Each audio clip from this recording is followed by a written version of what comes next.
Okay, let's test the lever type cutter first. Cutting some stubs for a project.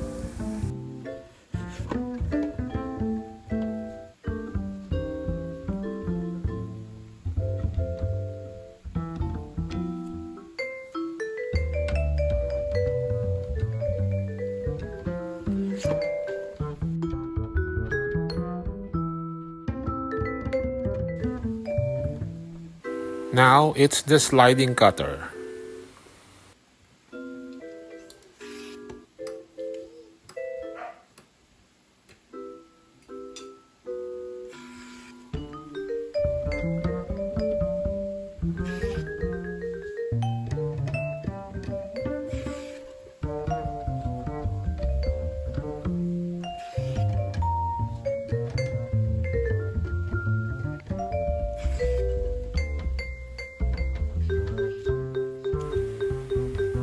From what I'm doing right now, it's much faster to cut these stubs with a sliding cutter.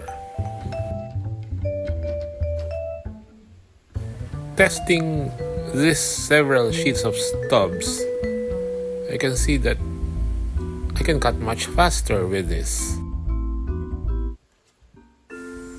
So, judging from what we've done, I'd say I'll go with a sliding cutter for a much faster and a much accurate cut.